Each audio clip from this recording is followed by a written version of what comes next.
quando oramos, mas eu gostaria de ler com vocês o versículo 4. Vamos de pé fazer a leitura desse único versículo. Nós vamos ler outros textos bíblicos, mas esse nós gostaríamos de ler com os irmãos de pé em honra às Escrituras Sagradas. Hebreus capítulo 13 e versículo 4. Nós vamos primeiro fazer uma leitura onde eu lerei e os irmãos acompanharão silenciosamente, e depois nós leremos o versículo juntos. Diz o texto: digno de honra entre todos seja o matrimônio, bem como o leito sem mácula, porque Deus julgará os impuros e adúlteros. Vamos ler juntos? Digno de honra entre todos seja o matrimônio, bem como o leito sem mácula, porque Deus julgará os impuros e adúlteros. Amém.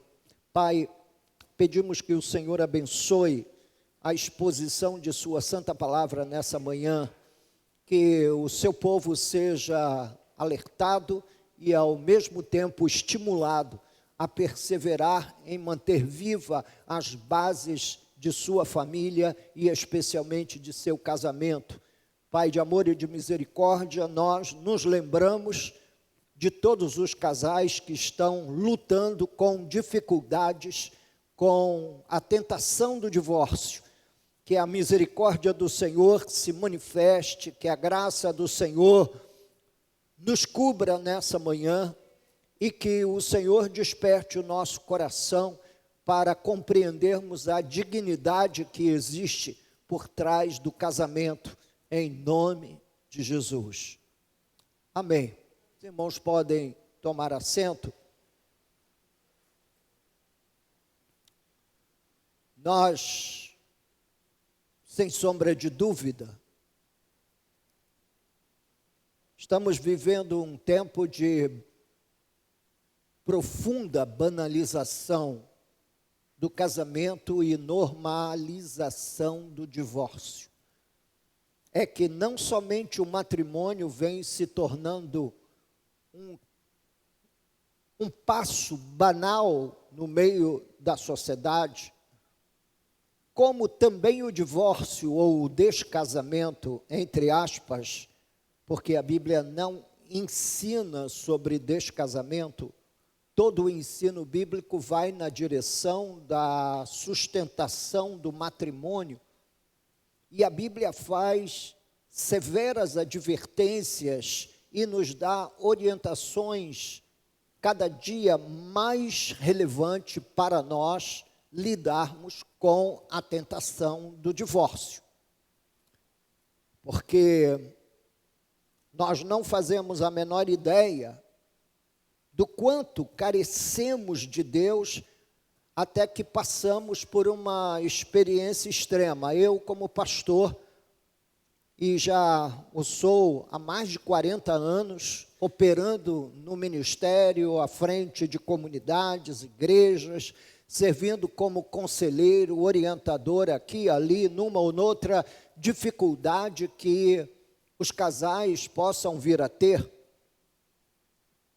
Entendo que muitos só recorrem ao ensino bíblico ou ainda a um pedido de socorro quando o casamento já alcançou uma experiência de tamanha dor, de tamanhas feridas feitas mutuamente um ao outro, que ao fim o divórcio às vezes é decidido à revelia de qualquer tipo de opinião pastoral ou mesmo de aconselhamento. Então, o que fazer? A melhor coisa a fazer é tentar vacinar os casais contra a tentação do divórcio, contra esse vírus perigoso que vem sendo o principal elemento na destruição de todos os pilares sagrados da família cristã aqui no Ocidente. E são nessas experiências extremas que às vezes os casais vivem que nós aprendemos a orar, a ouvir com atenção o pronunciamento divino da sua santa palavra. Às vezes, alguns princípios bíblicos vão passando batido diante dos nossos olhos, porque, a princípio, nós estamos naquela ênfase repetitiva de uma semana engolindo a outra, das rotinas que não terminam, que não acabam jamais. Há sempre muito trabalho a fazer dentro de casa, com as crianças, outras vezes com a própria casa e também para fazer com que toda a roda da vida seja girada todos os dias. Nós vamos deixando de lado alguns elementos importantes para a sustentação da família. E alguns casamentos e alguns casais passam por essas experiências extremas, ora tropeçando num pecado, ora ignorando outros pecados, como, por exemplo, o guardar o dia do Senhor, que é um mandamento bíblico, e nós muitas vezes não o fazemos, porque nossas agendas, nós achamos que não permite. E, portanto, não somente casamentos que agridem a vida conjugal, não somente pecados, desculpe-me, que agride a vida conjugal, mas pecados do próprio exercício da fé. Quando a nossa vida vai sendo tomada pelo trabalho, quando a nossa vida vai sendo tomada pelas rotinas, entre aspas, do dia a dia, e nós vamos nos esquecendo que casamento é digno de honra, como diz o escritor aos Hebreus no texto que nós acabamos de ler. E é não somente digno de honra, é digno entre todas as instituições que nós conhecemos, o matrimônio. Eu e a Lourdes vamos completar esse ano 42 anos de casado. Estamos aceleradamente rumo às bodas de ouro, à celebração dos 50 anos de casado, e eu espero que você, nessa altura, esteja aqui para me dar um abraço, para mim e a Lourdes, e dizer: pastor, até aqui nos ajudou o Senhor, Ebenezer. Porque é uma carreira corrida, é uma carreira que eu e ela estamos fazendo juntos há 42 anos como casado e 49 anos entre casamento, noivado, namoro. E desse casamento nasceram 2 filhos, nasceu um casal, o Heber e a Raquel, que nos deram 6 netos, por enquanto, né? Porque ainda existe ânimo para gerar mais criança entre eles. E eu fico às vezes pensando: meu Deus, dá graça para eles, que o Senhor dê graça para eles, mas é assim mesmo, graças a Deus. A Bíblia diz que filhos são herança, tenham filhos e não tenham pets, não é? Não substitua a criança por um animal, como um cachorrinho ou um gatinho, para ser objeto das suas afeições. Tenham filhos. Ter filhos responsabiliza, ter filhos fortalece a responsabilidade para com a vida, e para nós, dentro desse circuito interno da igreja,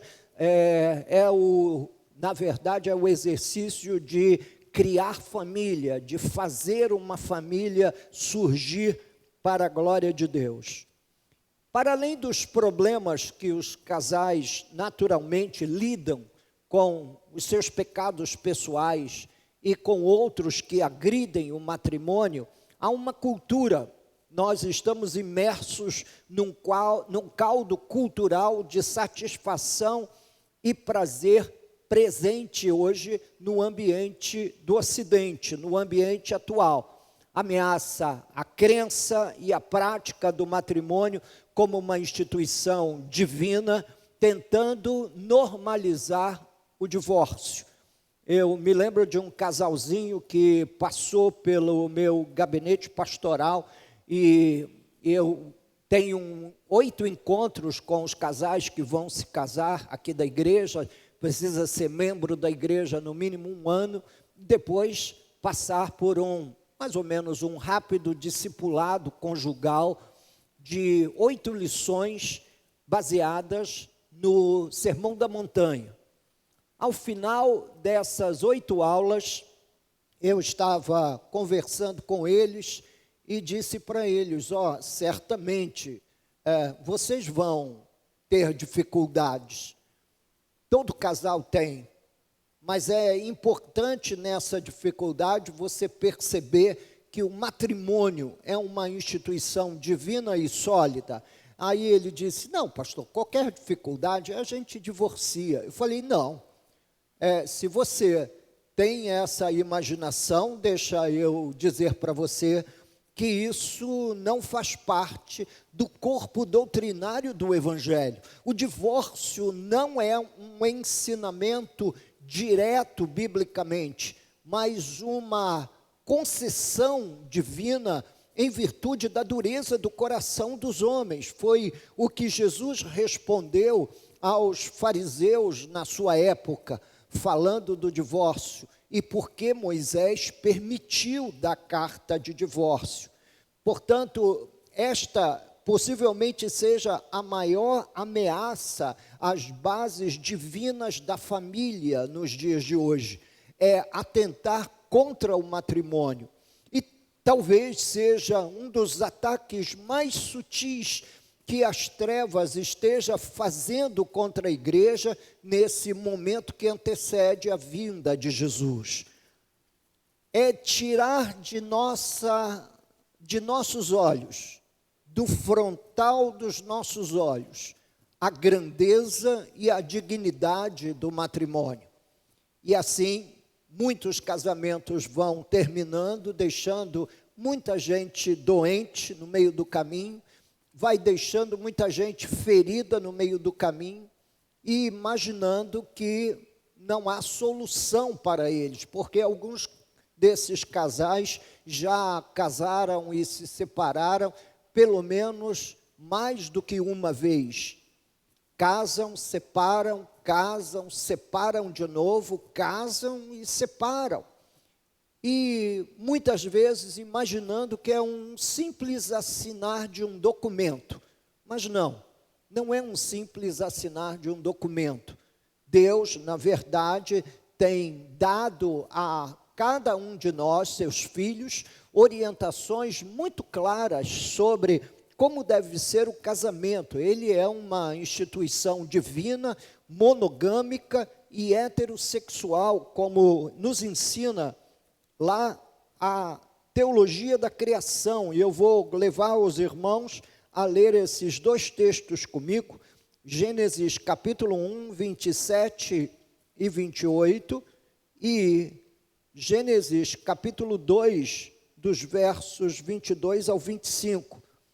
Gênesis 1, 27 e 28 diz, criou Deus, pois, o homem à sua imagem, a imagem de Deus o criou, homem e mulher os criou. Esses são os 2 gêneros que na doutrina ou na teologia da criação foram criados por Deus. O homem e a mulher, o gênero masculino e o gênero feminino.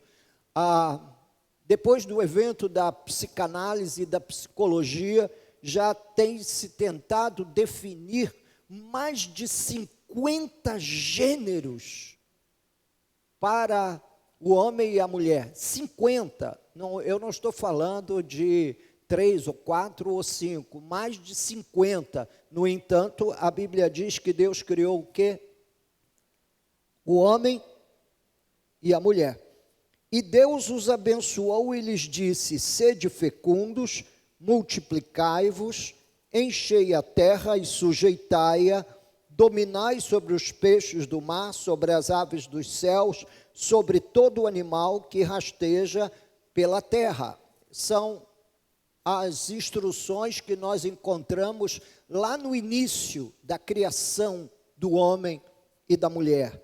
No capítulo 2, versos 22 ao 25, você vai encontrar a instituição sagrada do primeiro matrimônio que aconteceu. Não houve festa, ninguém foi alugar um salão de festa no Jardim do Éden, ou não houve um pastor,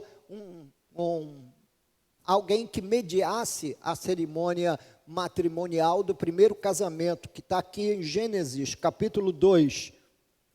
E a costela que o Senhor Deus tomara ao homem, transformou-a numa mulher e lhe a trouxe. E disse o homem: esta, afinal, é osso dos meus ossos, a carne da minha carne, chamar-se-á varoa, porquanto do varão foi tomado. Por isso, deixa o homem pai e mãe, e se une à sua mulher, tornando-se os dois uma só carne. Ora, um e outro, o homem e sua mulher, estavam nus e não se envergonhavam.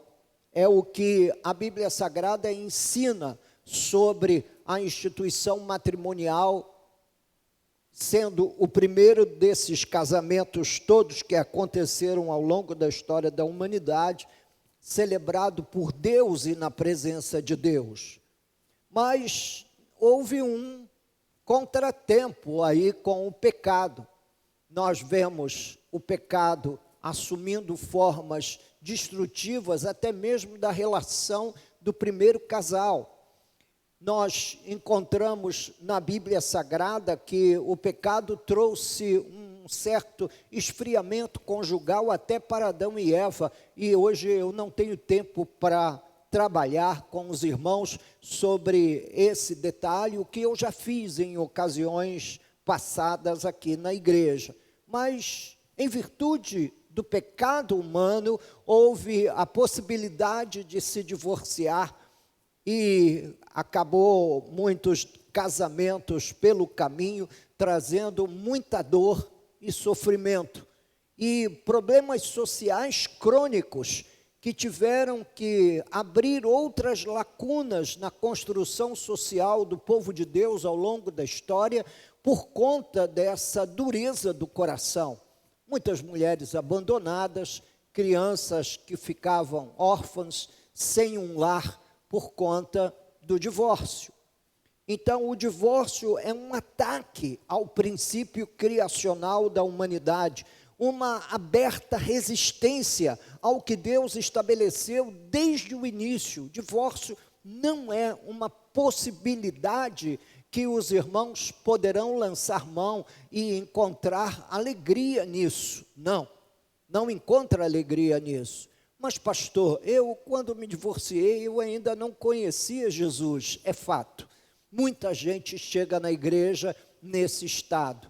E qual é o meu caso? Bem, o seu caso não muda o que Deus ensinou ao longo da história, mas há uma boa nova no meio de tudo isso. Para o seu pecado, há perdão. Mas agora, todos vocês que já estão em Cristo, vocês nasceram de novo debaixo das orientações e do estatuto da nova aliança. Vocês não precisam passar pela experiência difícil do divórcio.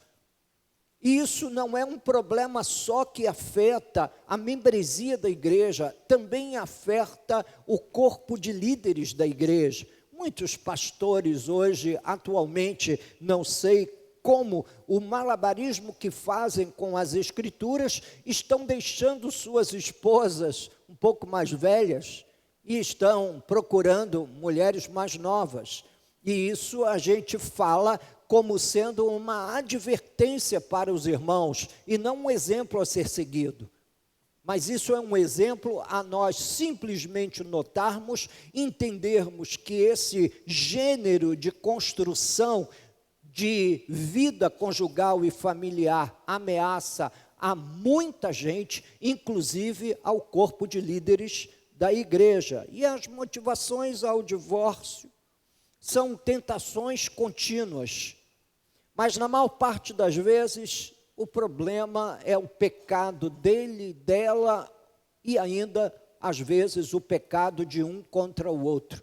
Não há santidade por trás do divórcio. Não há uma boa razão por trás do divórcio.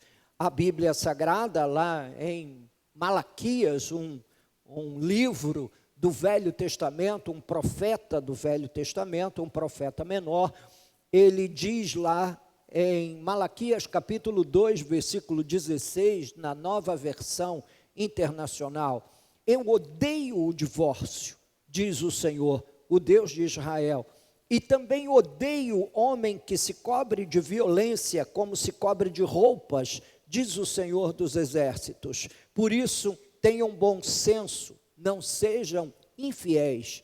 É a palavra do profeta Isaías. Mas eu gostaria de me demorar um pouquinho mais em analisar qual a interpretação de Jesus acerca do divórcio. O que Jesus pensa e o que Jesus ensinou sobre o divórcio. Se você está aqui essa manhã, é casado, eu gostaria que você se sentisse abençoado. Por quê? Porque a Bíblia diz que a esposa é uma dádiva das mãos de Deus. Então, você que é homem, está aqui, tem a sua esposa ao seu lado, olhe para ela e contemple a graça de Deus em seu favor. Diz: olha, Senhor, muito obrigado, porque o Senhor colocou a Lourdes na minha vida, colocou a Karina na vida do Alan, colocou a Joyce na vida do João Carlos, colocou a Cristina na vida do José Devaldo, colocou a Jucicleide na vida do Eliseu. Não é? Uma bênção. A gente está acompanhado de uma mulher irmã, como diz a Bíblia Sagrada. Abra comigo as Escrituras em Mateus capítulo 19 e vamos ler o que Jesus pensa do divórcio. Ele foi tentado, provado, experimentado pelos fariseus e herodianos acerca do divórcio.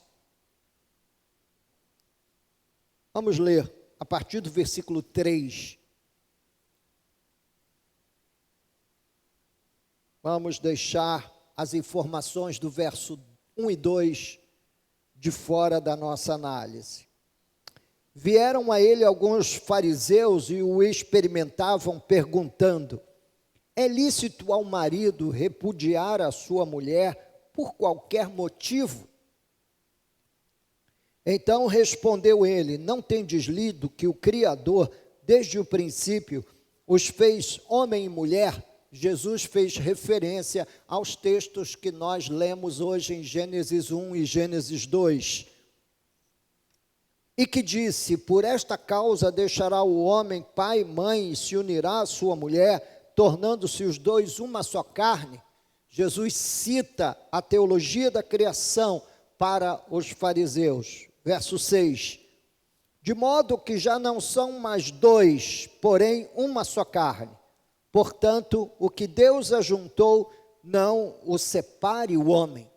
Alguns, um tanto quanto espertos, querendo dar um nó naquilo que a Bíblia fala, diz assim: mas pastor, não foi Deus que deu essa praga para mim? Referindo-se ao cônjuge. Olha, desculpe-me, mas essa não é uma boa maneira, nem um adjetivo para servir de exemplo para a gente rotular a pessoa que Deus colocou ao nosso lado. Ela é tão pecadora quanto você, cometeu, obviamente tem no seu coração a mancha do pecado, e que Deus tenha misericórdia de nós, de mim, de você, de todos nós, na construção desse nosso casamento, dessa relação imperfeita. Eu, geralmente, por vezes, me sinto tentado, na minha imperfeição, a dar uma resposta um pouco mais torta, a torcer o nariz, mas Deus tem me dado a graça do silêncio, e geralmente eu acabo me silenciando e daqui a pouco vou lá, dou um beijinho nela e as coisas voltam ao eixo normal. Mas também as relações conjugais, pastorais, são alvo da tentação do inimigo. Não do divórcio, no meu caso, que eu nem cogito sobre isso, mas das ameaças da relação. Os fariseus usaram o divórcio como um assunto para experimentar Jesus aqui. Versículo 6. De modo que já não são mais dois, porém uma só carne, o que Deus ajuntou, não o separe o homem. Replicaram-lhe, por que mandou então Moisés dar carta de divórcio e repudiar? Respondeu-lhe Jesus, por causa da dureza do vosso coração é que Moisés vos permitiu repudiar vossa mulher. Entretanto, não foi assim desde o princípio. Mais uma vez, Jesus está fazendo referência à teologia da criação. Eu, porém, vos digo, quem repudiar sua mulher, não sendo por relações sexuais ilícitas, e aqui está a única causa plausível de divórcio, caso não haja como reconciliar. Diz Moisés, eu, porém, vos digo, quem repudiar sua mulher, não sendo por relações sexuais ilícitas, ou seja, ela se encantar por um outro homem e viver uma vida sexual fora do casamento e vice-versa. A não ser por isso, a gente observa o apóstolo Paulo em Corinto vai abrir uma outra razão, como o abandono. De repente, o marido arruma as malas, sai de madrugada de casa e não volta nunca mais. Deixa a mulher e os filhos. Nesse caso, também, nós encontramos lá em 1 Coríntios, capítulo 7, uma razão para oficializar essa separação. Então, numa relação sexual ilícita, numa traição conjugal, marital, ou também da esposa, é possível haver o divórcio, pastor? A Bíblia diz que sim, mesmo que ainda seja ou esteja no horizonte cogitado o fato que é importante se pensar em perdão e reconstrução. Continuando. Relações sexuais ilícitas e casar com outra comete adultério. E o que casar com a repudiada comete adultério. Disseram-lhe os discípulos, se essa é a condição do homem relativamente à sua mulher, não convém casar. Jesus, porém, lhes respondeu, nem todos são aptos para receber este conceito, mas apenas aqueles a quem é dado, porque há eunucos de nascença, há outros a quem os homens fizeram tais, e há outros que a si mesmos se fizeram eunucos por causa do reino dos céus. Quem é apto para o admitir, admita. Veja que esse foi um assunto que os fariseus usaram para experimentar Jesus. Isso não foi um assunto que os fariseus usaram simplesmente para buscar de Jesus um ensinamento ou uma correção de rumo do seu próprio coração. Mas eles fizeram isso, diz o texto, lá no versículo 3, vieram alguns fariseus e o experimentavam.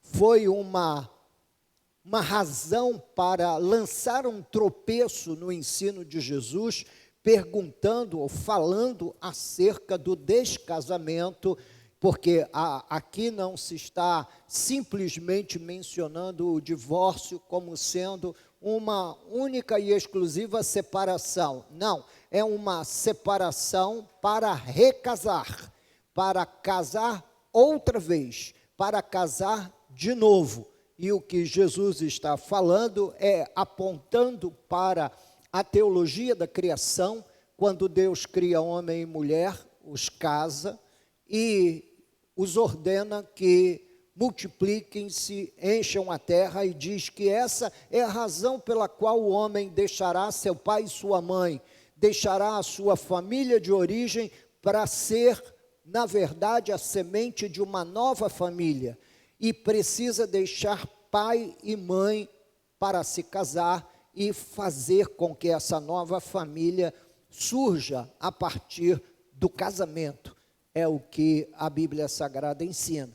Alguns jovens imaginam, e eu vejo alguns pais celebrando o nascimento de crianças fora do casamento. Desculpe-me, o nascimento de um ser humano é obviamente digno de celebração, mas deve ser feito com total recato, porque na verdade os filhos devem acontecer, ou eles devem surgir numa família que foi criada pela vontade de Deus e dentro das diretrizes do Senhor em sua santa palavra. Então, além disso, há uma teimosia que não muda a nossa natureza, não muda a natureza do casamento e o seu divino ordenamento.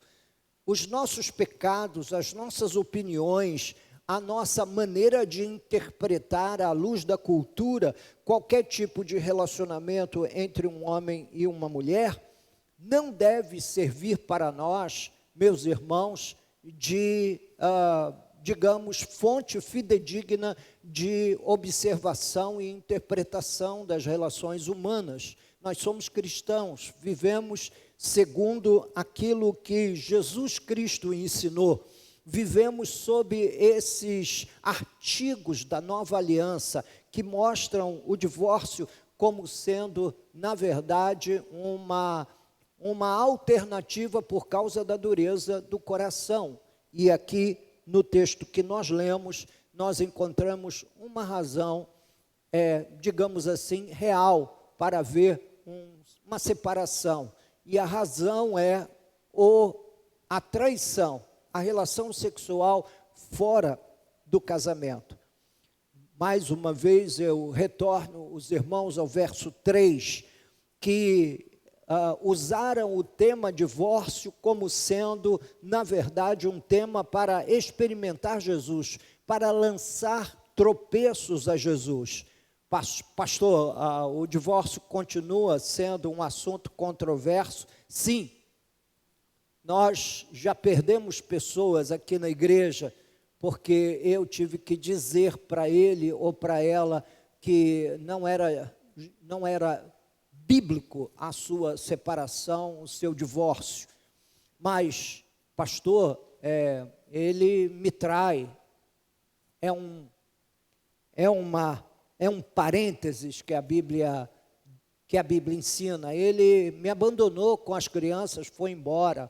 É outro parênteses. E há um terceiro parênteses hoje na nossa construção social, que cabe se pensar o divórcio, que é a violência doméstica.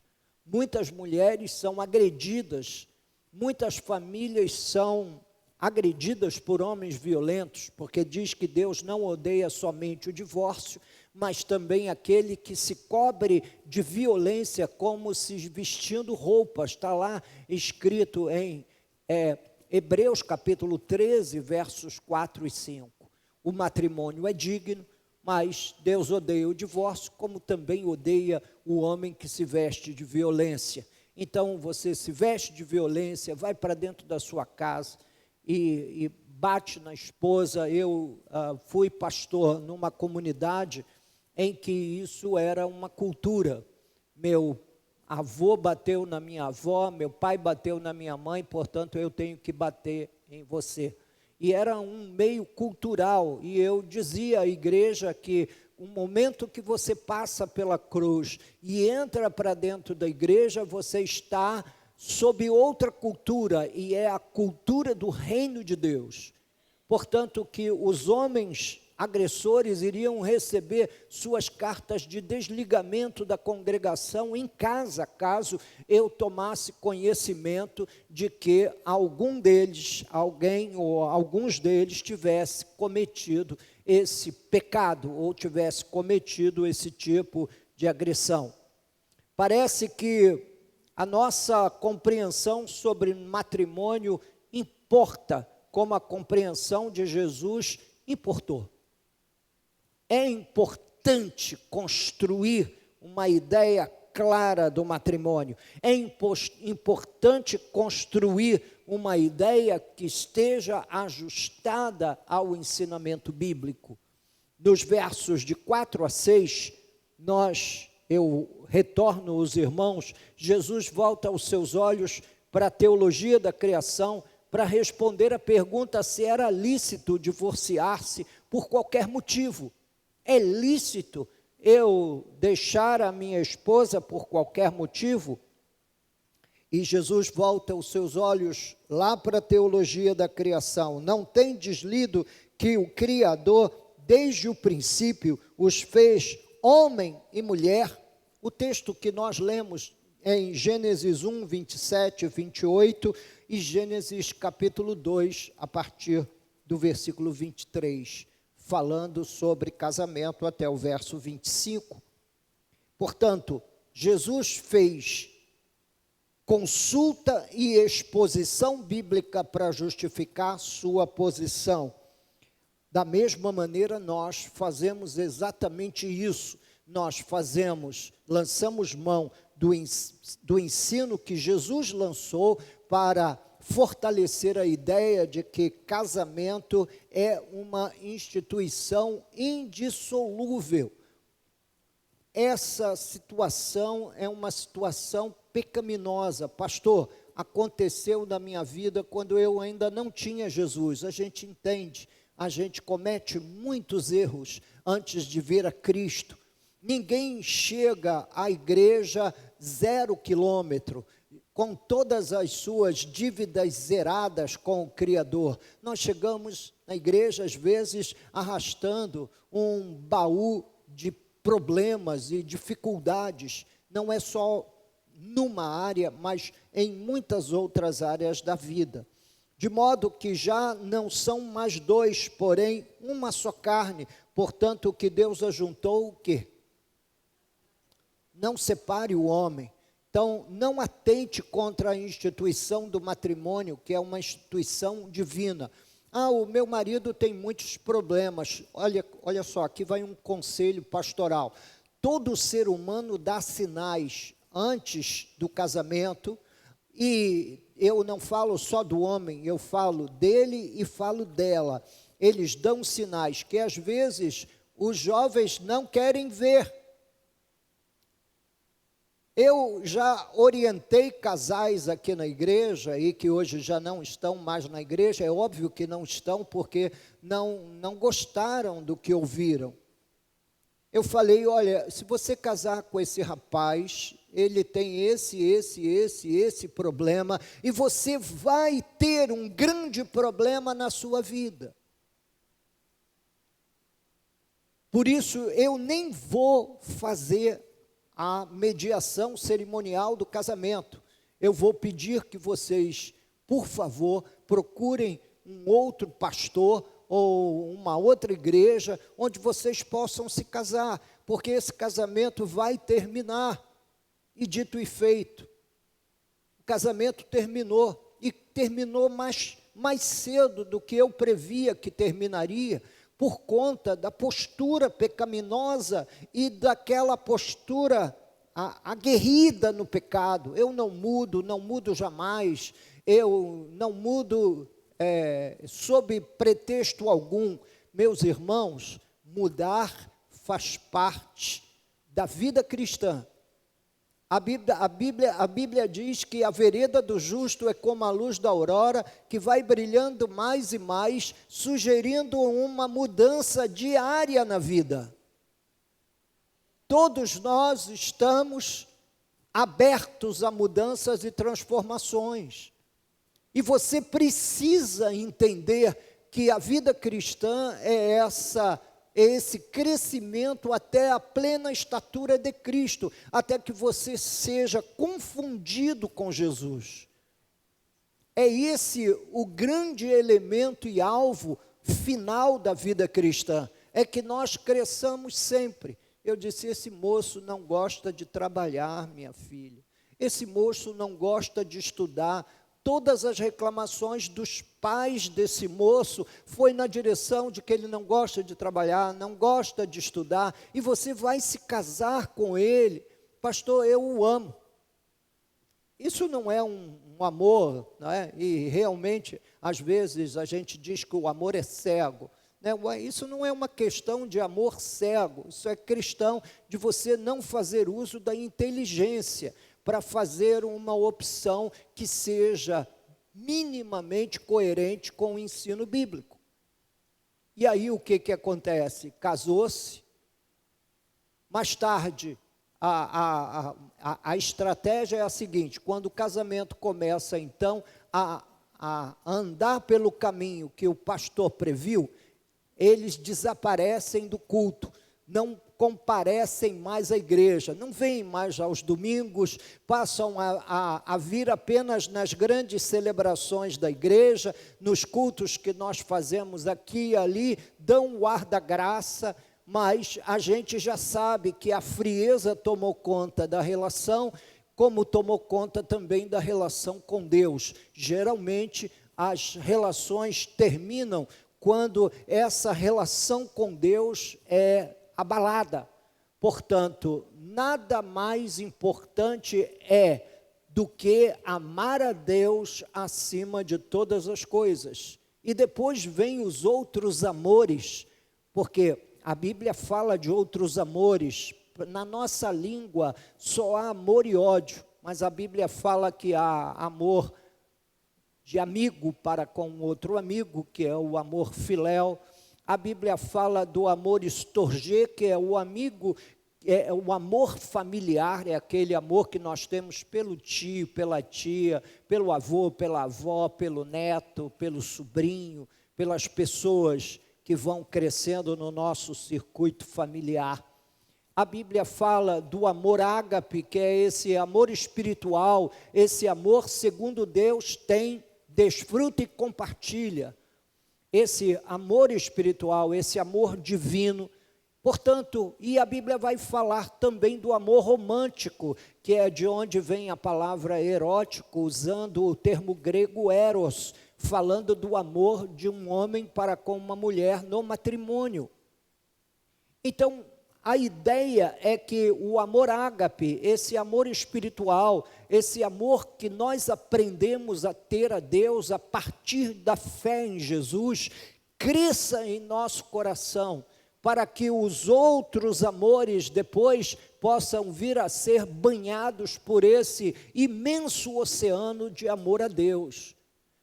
Sendo assim, o casamento começa a haver base de ordem e sustentação dentro da experiência conjugal.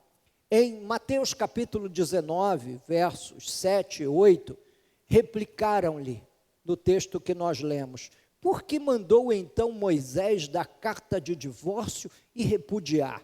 Respondeu-lhe Jesus: por causa da dureza do vosso coração é que Moisés vos permitiu repudiar vossa mulher. Entretanto, não foi assim desde o princípio.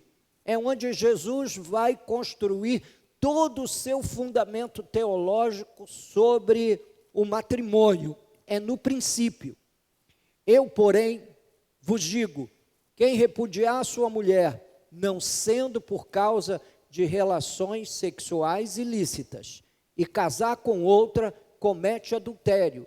E o que casar com a repudiada, comete adultério. Eu não posso evitar os múltiplos exemplos que vão surgindo no nosso cenário mental. Vai surgindo uma situação aqui e ali, e eu torno a repetir. Se isso aconteceu antes de você receber a Jesus como o Senhor e Salvador de sua alma, isso é um pecado que tem perdão. Mas uma vez que você agora tomou ciência de que o casamento é uma instituição contra a qual nós não devemos atentar jamais, porque estaríamos atentando contra a vontade do próprio Deus, cabe a você manter o seu casamento. Aqui na igreja, nós temos estruturas para ajudar casais em casamentos em crise. Nós temos o gabinete pastoral, nós temos o aconselhamento bíblico e temos também os encontros e retiros de casais, onde nós vamos ensinar acerca desses importantes temas na vida ou para a vida de todos os casais da igreja. Você não precisa sair intempestivamente procurando o primeiro advogado que você encontrar, que vai, com certeza, tem hoje instrumentos legais para tentar resolver esse problema, mas resolvendo as estruturas legais, não se resolve as estruturas espirituais. As estruturas legais não podem corromper as estruturas bíblicas, as estruturas divinas. Então, não, o fulano procurou um advogado, pastor, se divorciou direitinho, casou de novo. Divorciou direitinho? Não existe divorciar direitinho. O divorciar não é direitinho. O divorciar já é uma agressão. E o problema é que, na maior parte das vezes, o egoísmo chega a extremos exponenciais. E por que, pastor, que chega? Porque ninguém pensa na criança, ninguém pensa que tem ali um menininho crescendo, uma menininha que vai se transformar numa moça, ninguém pensa na continuidade, na sobrevivência e na formação daquele ser humano que fica para trás. Geralmente procura-se o divórcio, tentando resolver um problema do coração e depois tentando resolver o problema do hormônio num recasamento. E geralmente pode acreditar que quando acontece um divórcio, tem um ruído aí na comunicação. A gente não sabe a que momento o boi vai aparecer, mas que há boi na linha ou uma vaca na linha, certamente há. A gente não sabe quando vai aparecer, mas geralmente aparece. Essa é a única cláusula de exceção que Moisés levantou nos seus dias. O relacionamento sexual ilícito, o fato de uma pessoa trair a outra dentro do casamento. E não há perdão. Geralmente a minha primeira tentativa pastoral e de conselheiro matrimonial é perguntar se a força para se perdoar. Às vezes não existe força para perdoar, porque não existe arrependimento da parte ofensiva na situação. O cara ofendeu tanto, machucou tanto, traiu a mulher diversas vezes com diferentes pessoas, e depois, quando ele é confrontado por aquela situação, ele não admite. Não, eu não fiz nada, não, fez sim. E as relações sexuais ilícitas hoje trazem um agravante, é que nós temos conhecido muitas mulheres que são inoculadas com o vírus da AIDS ou de qualquer uma outra doença sexualmente transmitida pelo próprio marido, que vai, como um beija-flor, se deita com várias parceiras e, na tentativa de manter tudo aquilo encoberto, não diz nada, não fala nada, e por vezes o crime vai ser descoberto, não porque ela viu alguma coisa, não porque alguém viu alguma coisa, porque geralmente adultério é um pecado que se comete em sigilo, mas ela vai descobrir quando vão ao médico fazer um exame de rotina, ela começa a mostrar uma condição de saúde um tanto quanto frágil e vai descobrir foi contaminada com o vírus da AIDS, que ele contraiu de uma das suas parceiras, ou ele contraiu com a sua vida diversa fora da família. E o mais incrível de tudo isso, e pasmem os irmãos, eu preciso falar em tom pastoral com todos vocês nessa manhã. O mais incrível de tudo isso é que às vezes a pessoa continua a sua vida cristã cumprindo todos os ritos e protocolos da igreja.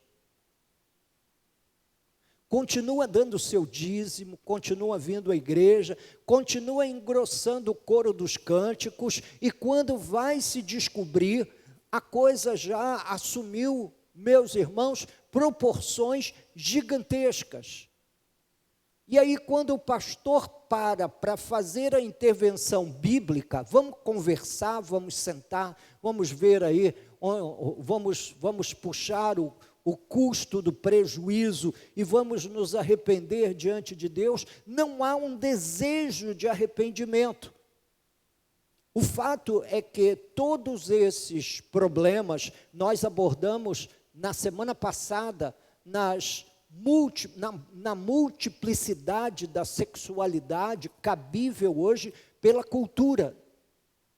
Então, tem uns que defendem certas práticas, outros que defendem outras práticas. O final é que, às vezes, o saldo final é de muita dor. Há casos, todavia, que chegam ao conhecimento do pastor e eu vou confrontar o indivíduo. Então, olha, eu tenho informações sigilosas e secretas, alguém fez ou está fazendo uma acusação de que você mantém um caso fora do casamento, inclusive com disposição de sustentar isso diante de você. Aí a pessoa, quando é descoberta, ela desmonta e se arrepende e faz confissão, e aí a vida corre como a Bíblia Sagrada ordena. Pecado confessado é pecado o quê? Perdoado.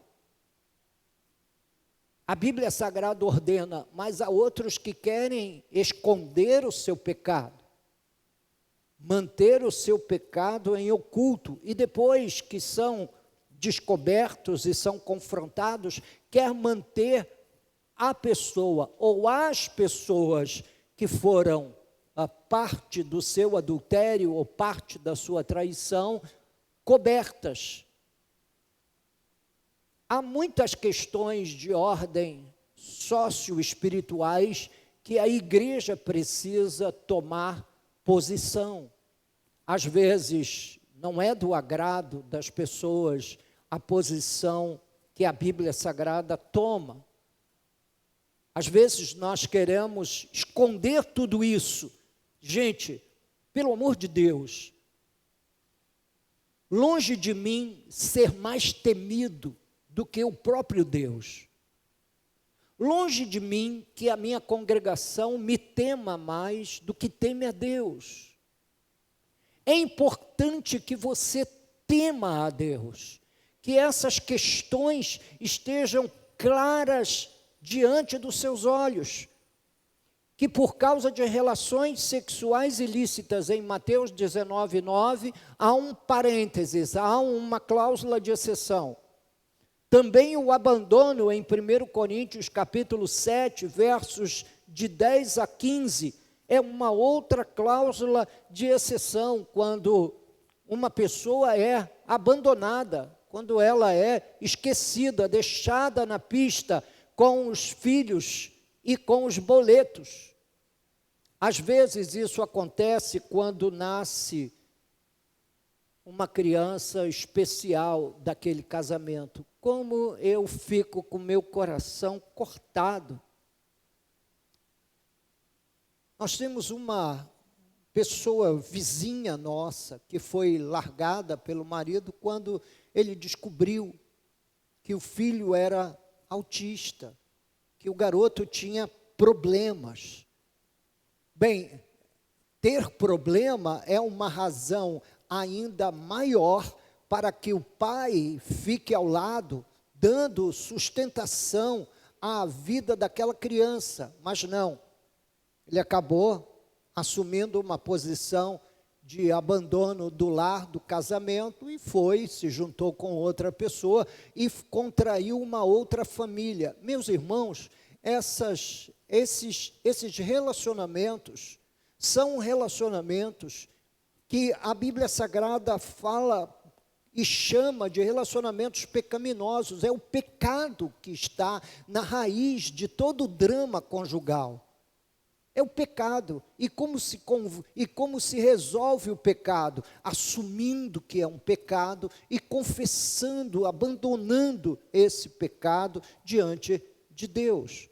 O verso 10 do texto lá de Mateus 19, os discípulos disseram assim: se essa é a condição de homem relativamente à sua mulher, não convém casar. Eles não estão abrindo um pressuposto que é melhor você ter uma vida sexual livre fora do casamento, porque isso também não é, aí eu volto ao sermão do domingo passado, isso também não é uma alternativa aos cristãos. Nós abraçamos uma fé em Jesus, e a fé em Jesus é abraçar todo o entendimento teológico da vida, da alma, do espírito, da criação, do destino eterno e final, como também dos elementos ético-morais que governam o cristianismo e que estão centrados no Evangelho. Esses elementos são elementos inegociáveis. Por quê, pastor? Porque eles estão no centro do Evangelho. Então, recapitulando, casamento bíblico é uma instituição divina, feito entre um homem e uma mulher, portanto, é uma instituição monogâmica e digamos que a célula mono aí é a união entre um homem e uma mulher que, quando se casam, se tornam uma só carne. Não é um casamento com várias pessoas, não é um casamento onde você tem um marido, um macho alfa, que tem 7 ou 8 esposas, como acontece em alguns casos nos Estados Unidos, de famílias mormon. Vocês já devem ter sido importunados por 2 rapazes bonitos, simpáticos, que trazem uma tarjeta assim no bolso da camisa, escrito Elder fulano de tal. Aquele Elder ali é o presbítero fulano de tal. E talvez não saibam que por trás dessa seita, que é a Igreja Mormon, ou a Igreja dos Santos dos Últimos Dias, que há pouco tempo construiu um belíssimo templo lá na Avenida das Américas e fazia parte do passeio turístico da cidade do Rio de Janeiro, visitar o rico templo mormon na Avenida das Américas, na Barra da Tijuca. E você pode imaginar, pastor, mas o que há por trás dessa seita? Entre muitas coisas, que aqui não é o objetivo, mas está esse pluricasamento, esse casamento com várias pessoas, com várias mulheres. Isso não é uma poligamia, mas é uma poligamia. É mais de uma e mais de 2. Há famílias digamos, mormon, nos Estados Unidos, com um homem e 5 esposas. Existem casos até mais aterrorizantes, e agora nós estamos tentando haver uma agressão ainda mais ao casamento na nossa geração, com o fenômeno, o trisal. Trisal é quando existem 3 pessoas envolvidas na relação. Não é um casal, eles chamam de trisal. Inclusive, um desses casos foi explorado por um programa de televisão que passa aos domingos, há umas 3 semanas atrás. Um trisal, onde existe uma relação bissexual de algum desses componentes do casamento. Gente, nós estamos vendo absurdos dentro não somente do contexto da sexualidade humana, mas dentro do contexto do ordenamento social das famílias. Esse ordenamento é um ordenamento que agride a exposição bíblica, agride ao que a palavra de Deus diz. Os discípulos, então, diz, é melhor você ser um homem casto e não se casar com ninguém. Essa foi a colocação dos discípulos. A ideia aqui não é ter uma vida sexualmente livre, mas de permanecer solteiro e casto até a morte. É o famoso voto de castidade e de viver sem relacionamento sexual. Mas observe o que a palavra de Deus ensina. Diz o texto: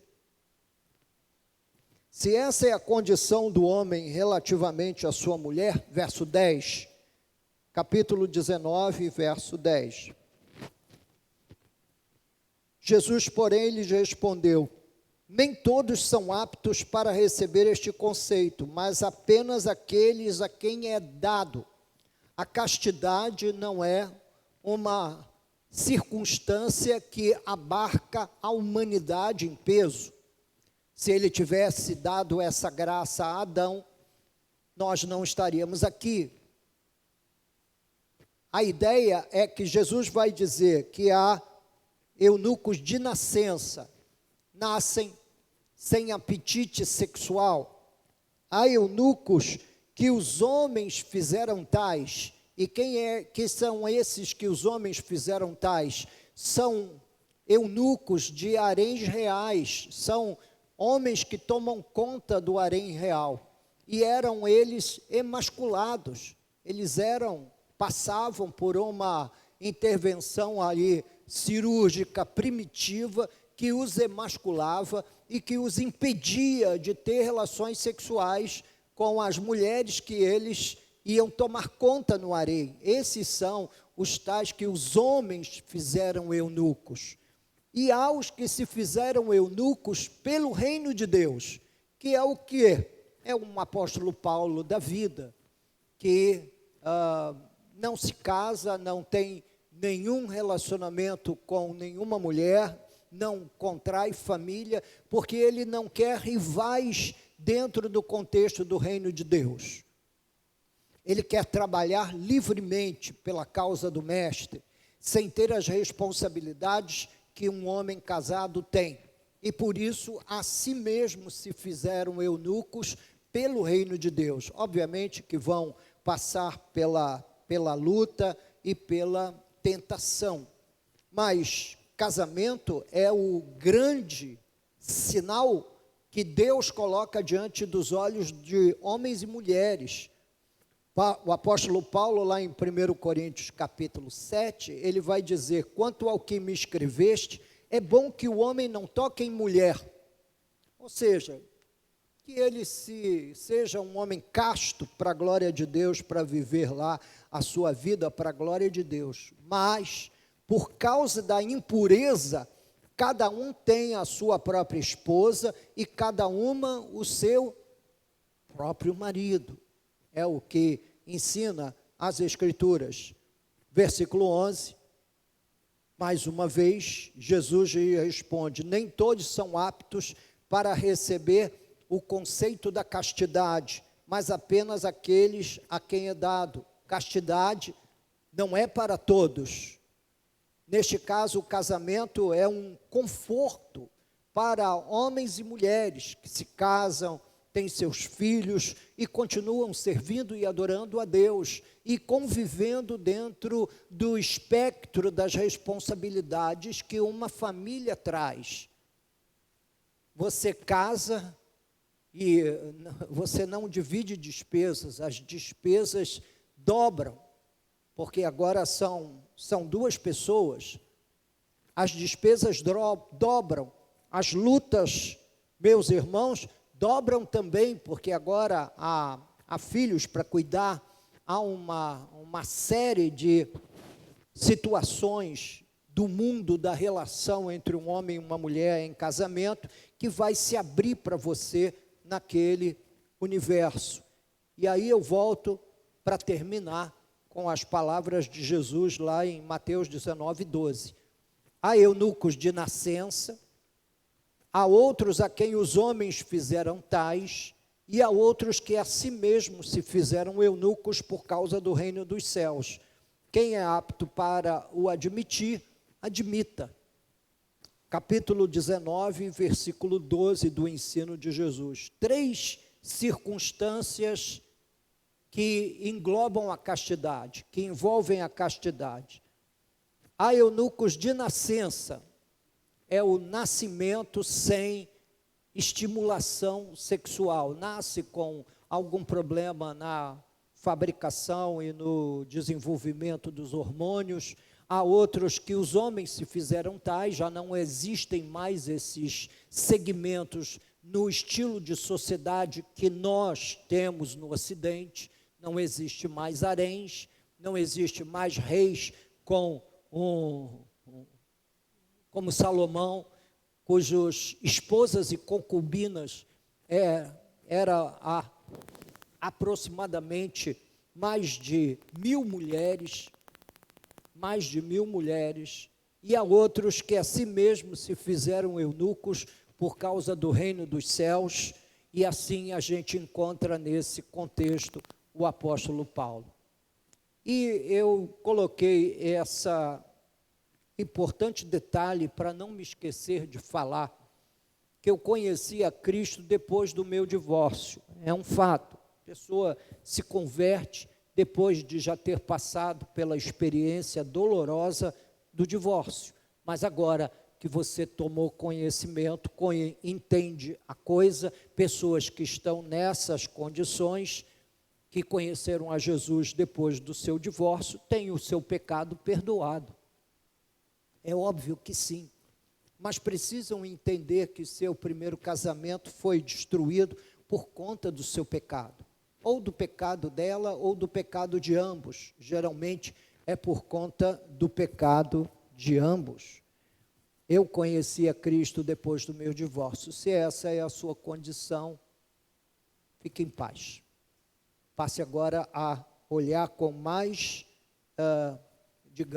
com mais amabilidade, com mais afetuosidade para o ensino de Jesus no Evangelho. Vamos orar?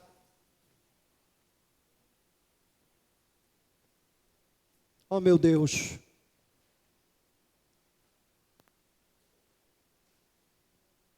que bom que nós podemos abrir as Escrituras e tratar com o seu povo sobre esse importante detalhe da vida das pessoas. Que bom é quando a gente vem para o reino de Deus, nasce de novo, e nasce sob essa tese escriturística da sustentação do casamento e da família. Senhor Deus e Pai, eu quero agradecer ao Senhor por todas as vidas que estiveram aqui ouvindo essa palavra nessa manhã.